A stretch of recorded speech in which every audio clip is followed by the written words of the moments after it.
I'm going to be doing a video today for this class space on the Soul Star Chakra. I just did the Earth Star, and I like to do that chakra first so we can kind of work with connecting the two. So I'm going to talk about that. I'm going to talk about the Akashic Records, and I am also going to talk about your higher self, and this all kind of pertains to that one chakra. I want to get into some of the upper chakras in this space, so I'll give it a second so some people can find us. We have a lot of energy coming in too, but I'll do that on my real feed. I'm going to do after. So give it a second so some people can find us. I really like this one. I'm really kind of tuned into the upper elements more. I like to think of myself as kind of a galactic soul, so a lot of the times I'm working with the upper chakras a lot. Alright, I put up some posts on the wall about these same topics too with some pretty good information. One of the posts I put up says the Soul Star Chakra relates to enlightenment and ascension, and these are powerful energy centers that are coming back online for the first time in a very long time. I believe that people used to operate on at least a minimum of a 12-strand chakra system, and literally we kind of have been getting polluted and dumbed down, especially when it comes to our body. A lot of kind of ancient studies center around, you know, the metaphysical kind of properties of knowing the body, and, you know, just how kind of intricate the body is too. We can kind of see that in some past civilizations where clearly they were leaving us kind of messages about the body. They were into these same things that we're getting back into now. Your Soul Star Chakra is oftentimes referred to as your 8th chakra. It is right above your head. Last week we went over the Earth Star Chakra, and I kind of do these together for a reason. The Earth Star connects us to the earth and to the ground, to the ley lines. Our Soul Star Chakra really connects us really pretty much to heaven, right? Our higher selves. It's really known as one of the gateway chakras as well, and it's really powerful for us accessing and entering into the Akashic Records, which is what I'm going to get into in a second as well. So these are kind of energy centers, like all of the chakras, that are beginning to come online after a really long time. I think it's important that we were working on activating the Earth Star Chakra in our feet as well first, because that really kind of relates to this, because it kind of clears out karma and old stuff as well when we are kind of activating that center. And, you know, this one really connects us to the etheric on much bigger levels. So what is the Akashic Records? People talk about it. I just saw that. It is in the Bible, and it is referred to as the Book of Life. I see that in a lot of like Disney cartoons too, right? Magic books, think libraries, things like that. It is oftentimes referred to as a Hall of Records. You know, there's a lot of people that would work with these energies, and they are energies. And people will kind of see them in different ways. I have seen before, almost like a computer system, right? Almost like a computer system, the kind of things that I'm accessing. Some people might see this as an actual physical library. Some of you guys may have entered into this space right here in this realm, in this dimension, just, you know, going about your daily life, or even in the dream state or meditation. And like I said, that space can kind of look different for different people. But we'll kind of start with that Book of Life concept. You would have had a record of literally every experience that you had from the beginning of time, not just past, but future potentials as well. This is not a set record written in stone. I like to think of it in my daily life as kind of a universal energy that's always moving and flowing and recreating. So it is possible for us to rewrite our past Akashic, or even heal things in our Akashic as well. Let me see. A lot of people can perceive this as energy. We hear a lot of people talking about, I'm getting a ton of downloads or information with these energies. That information, those streams of information, can be coming from all different types of places. But probably people are starting to tune into the Akashic, which really comes to you as flows of information, streams of information. We can always direct the focus. But when I'm kind of working with these energies, I find it's best not to, like, I've been taught to ask certain questions, right? Like, you know, who was I in this person in this life? And I find that I get better results when I'm not like directing it like that, and I'm just kind of tuning into it and going where it is leading me as well. So there is, you know, this field of information, because it is a quantum energy field that we're kind of thinking of as consciousness or source, right? The universe, and this is what we're beginning to be able to tap into. These are fields of information. Now I've also, I'm just going to kind of cover things that I've been kind of learned on the way, and I'm kind of all over the place with this topic. You should respect other people's records. Sometimes as empaths, I feel like a lot of people are not, you know, they haven't mastered their abilities, and they're starting to pick up a lot of energy, whether it's frequencies off of other people, information, knowing things, right? That really is kind of tapping into these same kind of fields of information. So it's important that we have good boundaries with our abilities, and that we're respectful of other people's journeys as well, right? It's really easy kind of to perceive things looking into someone's experience, but we should all know this stuff is really complex, this kind of masterpiece we're calling our life. So these are energies that anyone can learn how to tune into and access. They talk about the soul star chakra being related to service as well, because really that is the best way to better unlock our soul path as well. And this chakra has a lot to do with our soul path as well. So there are these fields of information. These can come to you in different ways. You are able to change your future and your past outcomes always.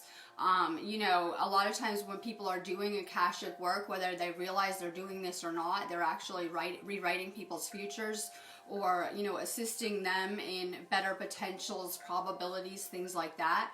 So we should be accessing these things with great respect and great care. We need to be careful that, you know, we are assisting, but we're not attempting to alter people's kind of path that they're meant to experience or meant to be on when we're working with these energies.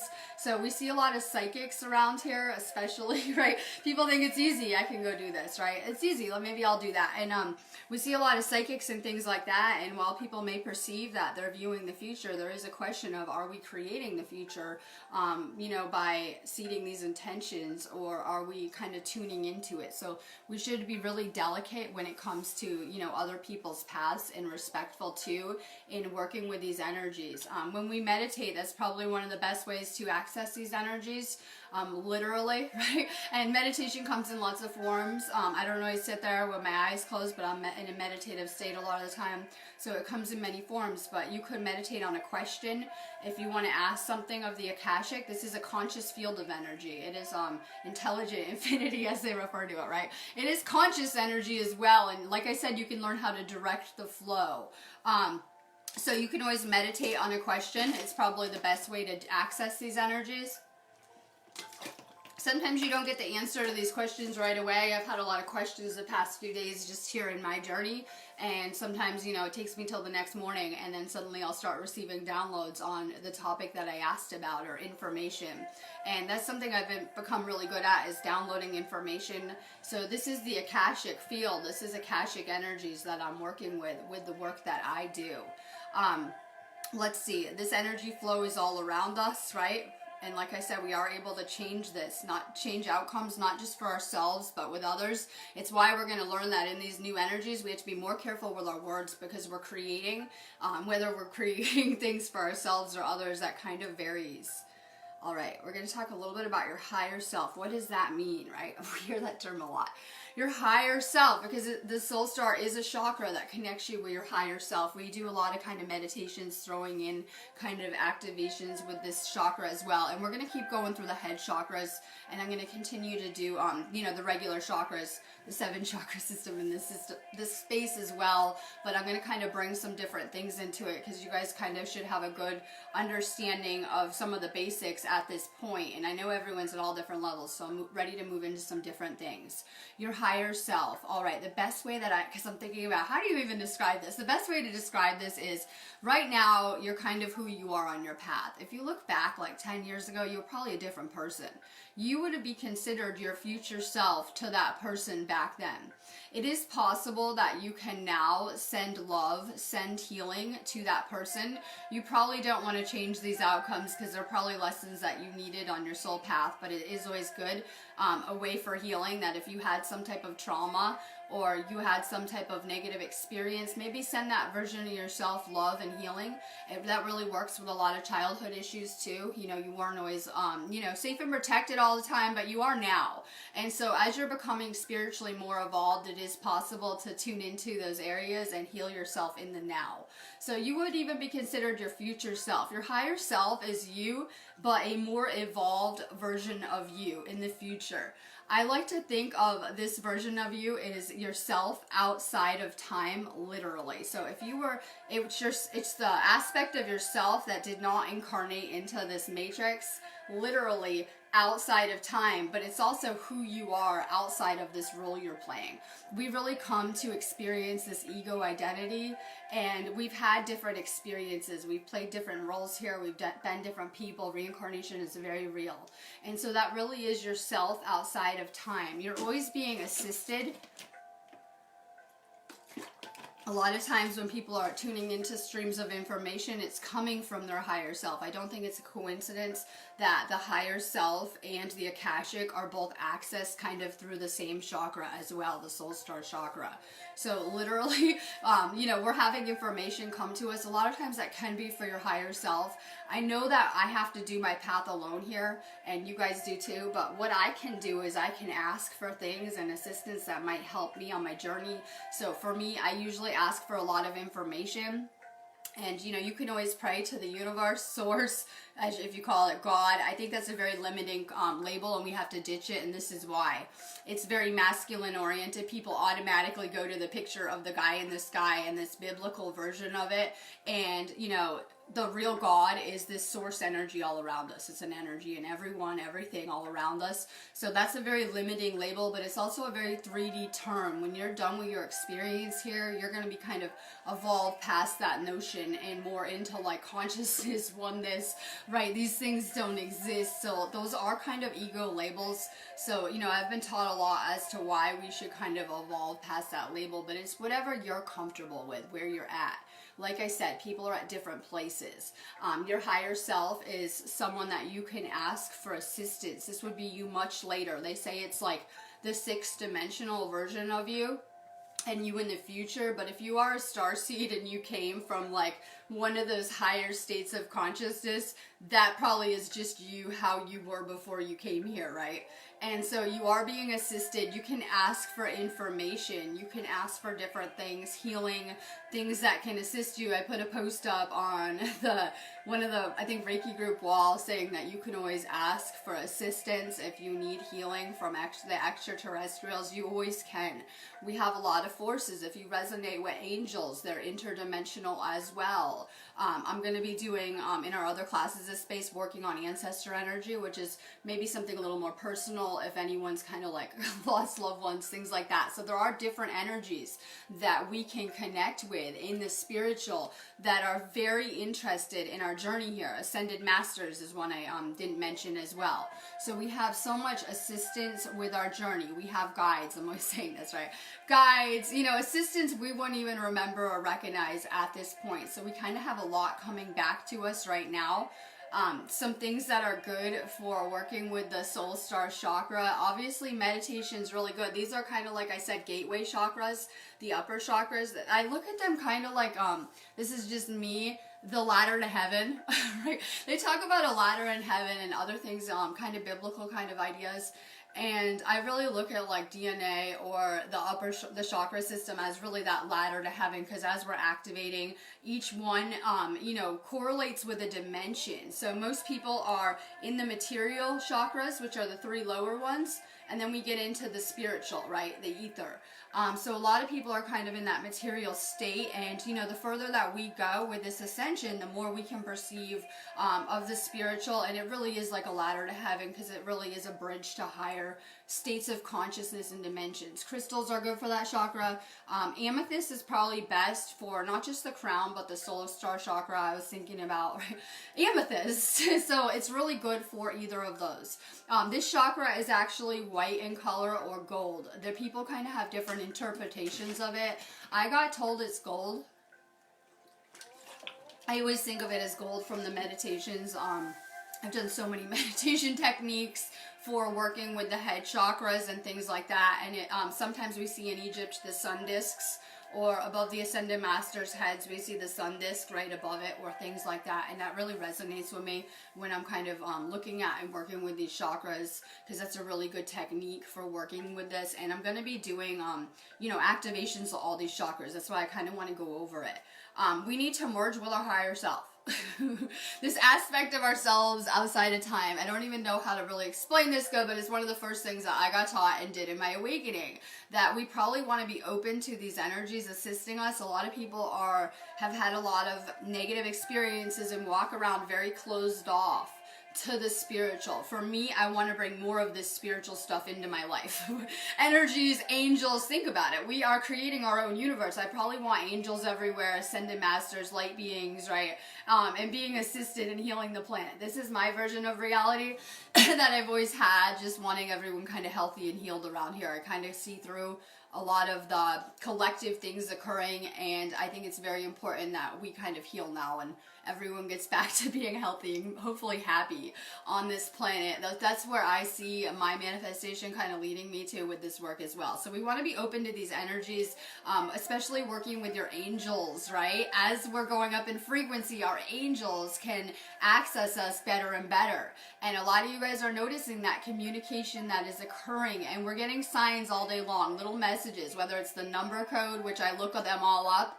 I go Google, like if I get a lot of synchronicities on these pages while I'm working, and I will go Google them and look up, you know, like 111 angel number meaning, and go to a site and see what it means. And these are messages, so we are being guided. We have signs, messages all around us. It is kind of hard to read this stuff though. I think it's like interpreting dreams, which is another talk for another time, but it's kind of similar to that, where we're getting these messages and we're being communicated with. So you know, we are going to get more and more tuned in as the frequencies are going up, and we are able to access these energies better and better.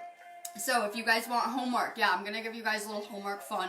You don't have to do it, but it really will probably help open you up. These are like little things. I know the journaling on the wall, people are like, what is the point of this? And it will rewire your entire brain. It's one way that I reprogrammed myself from being very negative.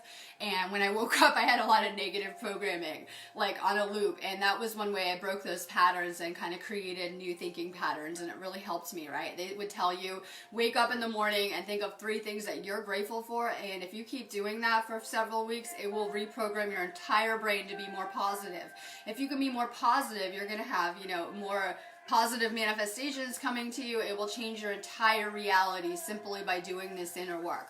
So gratitude is really powerful. I put another pinned post on this wall, yeah, with maybe get a journal. I think that we need to write. And then I saw something that was teaching about writing is powerful for moving energy. I said, no wonder I wake up and I'm supposed to write something every day. Usually I don't, but I'm supposed to. And so I was like, oh, okay, so writing is very powerful for moving energy. This is powerful stuff for reprogramming us. This stuff changed my entire life. It's kind of what pushed me to get out here and do these videos. So maybe start a gratitude journal if you haven't already. You can use this wall as a space, as a journal. You can, I always tell people, if you need healing, if you need something, if you have questions, if you just want to share something, we do a lot of aura photos, just connecting. It's always been my mission to bring people together, because it really can help us all learn faster, level up faster when we're learning as groups. A lot of past, people used to ascend in groups, so it's very powerful just in us connecting. So feel free to use this space for sure. I want you guys to meditate, and I know that's hard, but it will really help you too, because we're kind of living in a stressful time, but it will help you to open up up to these energies, because, you know, we're getting messages in all types of ways, and we can become really clear in everything we're receiving. Like this is channeling now, where I'm always downloading and channeling my videos. So it's very powerful. You should meditate on a question. It doesn't matter what it is. Any kind of question, right? Do a 10-minute meditation. Okay, now you don't always have to meditate to do this. You can maybe just ask a question to the universe. I think we're not always clear. Our brain, I mean, I'm not perfect in my mind yet, right? I keep like kind of going through these phases, so maybe we need to be more clear with these questions as well. So you can always put out a question. If you want information on something, if there's a topic you want to know more about, something you want to learn more about, put it out there to the universe, like literally, probably speak it out loud, write it down. We're not that telepathically clear yet. I know, we're working at it. So put it out there, maybe speak it, put it out there clearly, maybe meditate on it. And like I said, you might not always get the answer right away, and literally it'll probably come to you. You'll see like a post on Facebook with the answer. You'll see like a video where someone explains it to you, or it will just come to you in information. So we get these responses in many different ways, but there is no question you could ask that you would not get an answer for, even if it takes a little bit of time. When I'm going into the Akashic, it works a lot better if we are trying to look at things pertaining to ourselves. I've spent a lot of time in my own past Akashic. That's how I can really talk about some subjects, just because I kind of know myself really good and like what I'm doing here, my purpose and things like that, because I've spent a lot of time kind of working with these energies about myself. So it works a lot better, because we usually, like I said, should have permission to be asking questions about other people, right? We should probably have their permission. So it usually doesn't work as good. So maybe think of a question about yourself or your path, or maybe your past lives. That's my favorite place to go into, past lives, if you guys know me. Think of a question, meditate on it, and then see what you get back for an answer. Practice with these energies for sure. Literally, that's how we kind of open ourselves up to these. All right. Oh yeah, I'm going to be doing Soul Star activations in this Spaces group, and I'm going to be working on the other classes on videos. I have a new pinned post up. If you guys did not pay the energy exchange for 2020, please see the post and do so. I don't want people getting removed for not doing it, and I will be back after. If you guys want to like post on the wall about whatever, your meditation experience, anything on this topic, if you have more questions, like I said, feel free to use this wall.